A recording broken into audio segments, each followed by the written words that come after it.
इन investments. तो आज हम बात करेंगे निफ्टी, बैंक निफ्टी और करंट मार्केट स्टेटस के बारे में।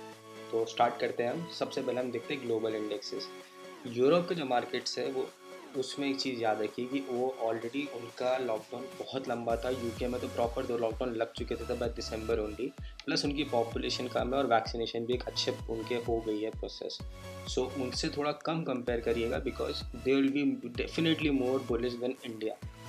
जो एशियन मार्केट्स है, एशियन मार्केट्स में हमें काफ़ी अच्छे सेल ऑफ देखने को मिला है। हैंग सेंग और इन सब में काफ़ी एक मेजर हमें डाउन साइड देखने को मिला है। Although Taiwan rated is one of the highest performing markets अभी तक का। और we are not considering small या इमर्जिंग मार्केट्स, जो एक अच्छे स्टेबल मार्केट्स है, उसमें Taiwan as one of the highest returns. India का भी था, बट इंडिया में क्या था कि जब इंडिया का प्रॉपर बुल रन था तो यूरोप का market and Asian markets were even at there pre Covid level mostly. Asia में थोड़े से थे, बट यूरोप में तो प्री कोविड लेवल पे भी नहीं थे। जब हम ऑल टाइम हाई हमने ईजी मतलब अचीव कर लिया था। जब 14,500 से 15,000 तो हम ऐसे गए थे कि लाइक सब कुछ सही हो गया है। सो ये चीज़ याद रखिए कि स्टॉक मार्केट और इकोनॉमी दोनों बहुत अलग चीज़ें हैं और इनको साथ लेके मत चलिए। तो एक बार हम यूएस के मार्केट पर नज़र डालते हैं। यूएस का जो मार्केट है मेरे हिसाब से, बिकॉज यूएस का काफ़ी टाइम बाद हुआ है, मतलब obviously it's a super power. So अभी मेरे हिसाब से ये बुल रन में ही है, मतलब इट्स नॉट ओवर। हमें एक थोड़ा सा साइडवेज या स्लाइट बेरिश मूवमेंट देखने को मिल सकता है in the coming sessions, but mostly it's very bullish. Unless कि जैसे कि अभी आ रहा है कि एक हेडलाइन मैंने एक आर्टिकल पढ़ा था, वो था कि उसमें ऐसा था कि फाइनली यूएस में क्रैक्स दिखने स्टार्ट हो गए हैं, मार्जिन और डिफ़ॉल्टर्स जो हैं उनकी लिस्ट धीरे धीरे बढ़ने लग गई है। सो एक बहुत नेगेटिव न्यूज़ होती है स्पेसिफिकली स्टॉक मार्केट के लिए, बिकॉज अभी आप ये चीज़ देखिए कि बहुत बहुत लो इंटरेस्ट पे आपको मिल रहा था। Plus being a business man और business women, you didn't need to actually pay the money, क्योंकि लॉकडाउन में सबको पता था businesses are affected, so no one expected any money any ways. But अब वो चीज़ एक तरह से आप समझिए डबल साइड से एक साल का जो हमने पूरा जो छोड़ा था वो अब एक साथ लेंगे। सो गवर्नमेंट्स अब टैक्स लेगी, रेवेन्यू जनरेट करेगी। सो ये चीज़ हमें ध्यान रखनी है कि स्टॉक मार्केट और economy never go the same way. तो डाउ जोन्स यहाँ पे मेरे हिसाब से इस जोन तक हो सकता है हो जाए, या फिर एक ब्रेकआउट ही दे दे क्लियर कट। ऑल तो ब्रेकआउट अभी तो नहीं देगा, ब्रेकआउट मेरे हिसाब से ये देगा बाय 8th और 10th में अकॉर्डिंग टू टेक्निकल्स। और न्यूज़ कोई आ जाती तो ठीक है, क्योंकि यहाँ एक नेगेटिव न्यूज़ ये भी आई है कि आधार पूना वाला जो है हमारे CEO serum institute of India के, वो यूके चले गए because of the threats he is getting by CMs and various powerful people basically in India for the vaccine. So वो वहाँ चले गए हैं, तो it's not a good sign.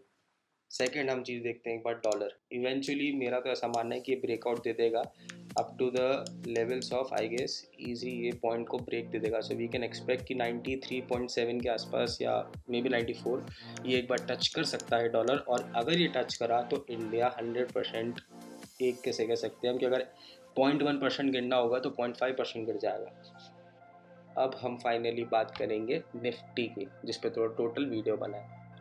तो जो निफ्टी है हमारा, ये मेरे हिसाब से ये वाला जो पॉइंट था इस पे तो मैंने कॉल भी दी थी हमारे टेलीग्राम ग्रुप पर बाई करने के लिए इस पॉइंट पे, और यहाँ पे सेल की भी कहा था बिकॉज एज मार्केट ऑलरेडी गिर रहा था। ऑलरेडी पता नहीं लोग क्यों बोल रहे हैं कि ये सपोर्ट बन रहा है, देखिए सपोर्ट बन रहा है। सपोर्ट नहीं बन रहा, वो एक बुल रन, एक फाइनली फर्स्ट एक जो साइकिल होती है वो कंप्लीट हुई है। तो ऐसा नहीं होगा कि एकदम नीचे चल जाएगा, बिकॉज अभी जिस हिसाब से चीज़ें चल रही हैं तो market is eventually basically making lower highs and lower lows, not lower lows but yes lower highs and same lows we can say. तो ये एक ट्रेंड चेंज का एक सिनारियो होता है। जैसे ये आप देखिए, ये जो सेल ऑफ हुआ इसको कितना टाइम लगा फिल होने में। यहाँ से जो हमारा लगभग कितने मोर देन 1000 पॉइंट्स का वो था हमारा सेल ऑफ, एंड ये विद इन अ वीक अपने ऑलरेडी 1000 पॉइंट को कवर करके draws more than 500 points also. But इन सब में ऐसा देखिए आप, यहाँ पे अगर ये हाई बना, अगर ये गिरा है, ये यहाँ पे देखिए ये लगभग 900 पॉइंट्स गिरा, बट रिट्रेसमेंट जो आया वो पहली बात तो यहाँ पे नहीं आई, यहाँ पे वापस लॉन्गर्स को ट्रैप किया, यहाँ पे भी लॉन्गर्स को। फाइनली यहाँ एक अच्छा मूवमेंट था कि जिनके पास, क्योंकि मार्केट हमेशा आपको चांस देगा, इट्स नॉट लाइक कि एक ही बार में आप बस हो गए, बट आपको डिसीजन सही लेना है। तो ये अगर आप ट्रेंड देखेंगे देखेंगे देखेंगे तो बेसिकली एक हाइज जो है वो इतना रिट्रेसमेंट नहीं है, वो एक पिछले हाई के 50% ही हाई बना पा रहा है। It's a very bearish signal, और ये चीज़ मैं एक्सपेक्ट भी कर रहा था बिकॉज अब कोरोना है और प्लस हमारे ग्लोबल मार्केट्स का अभी तक एक मेजर सपोर्ट था, जो अब इतना नहीं रहेगा मेरे हिसाब से, बिकॉज कंपेरेटिवली थोड़ा ग्लोबल सेल ऑफ देखने को मिलेगा because things have been relax. So वापस अब रेवेन्यू जनरेशन, एनपीएज, डिफॉल्टर्स, ये सब चीज़ें अब चालू होगी। So Nifty is definitely going to be bearish. Although bearish का मतलब ये मत समझिए कि फ्री फॉल हो जाएगा 13,500, ऐसा नहीं होता। हो सकता है पहले 100 पॉइंट नेट नेगेटिव करे, फिर उसके बाद 200 बढ़ जाए, फिर 400 गिर जाए, मतलब एक वेज ऑफ पॉसिबिलिटीज होती है। But yes, this week target I am expecting that it will test 14,150 range. मतलब ये एक मेजर इस रेंज में, ये जो आप देख रहे हैं दो लाइन, इस रेंज में रहना चाहिए। सो लेट्स सी क्या होता है, क्योंकि इसमें अगर हम C N X I T की बात करें तो आई टी ने पिछले साल तो बिल्कुल ही आउट परफॉर्म कर दिया हर चीज़ को, एक फार्मा और एक आई टी। सो इस अभी वैसे भी इतने अच्छे रिजल्ट्स नहीं आ सकते थे, it was impossible to have the same kind of results like the last time. So I T is a good point for buying, but the point is कि अभी जो है वो पॉइंट इतना अच्छा नहीं है, मतलब जाएगा ये ऊपर ही। बट एक चीज़ अगर 100 रुपये की है और वो 110 जाएगी, तो उसका मतलब ये नहीं कि आप उसको बाय करो, मे बी वो 94 पे भी आप बाय कर सकते हो। तो ये चीज़ का ध्यान रखें। और निफ्टी मिड कैप तो बहुत ही बेरिश है, बहुत बेरिश है। It will I think so track down Nifty काफ़ी अच्छे से, क्योंकि कोरोना का समझ लीजिए कि अगर स्टॉक मार्केट की कैटेगरीज है इनमें, तो Nifty mid cap will affect अच्छे से, will be affected basically corona से काफ़ी ज़्यादा। निफ्टी ऑटो बहुत बेरिश है। Nifty pharma is very bullish. अगर आपको लॉन्ग करना ही कंफर्टेबल रहता है तो go for Nifty pharma first choice. Second choice is basically results and independent stock selection. और थर्ड, अगर आप लॉन्ग टर्म के लिए कह रहे हैं तो definitely C N X I T, that is Nifty I T. अब हम बात करते हैं बैंक निफ्टी की। क्योंकि बैंक निफ्टी में क्या है, बैंक निफ्टी ऑलरेडी काफ़ी डंप हो गया है, मतलब इट्स नॉट लाइक कि ये बेरिश है, ये ऑलरेडी आप देखिए कितना ज़्यादा गिर चुका है। सो है ये eventually bearish, it might go to I guess 30,900 levels. But उसके बाद लेट्स सी क्या रहता है, क्योंकि अभी बैंक निफ्टी जो है उन्होंने 62,000 करोड़ का, जो टॉप 100 विलफुल डिफॉल्टर्स है, उनको राइट ऑफ किया।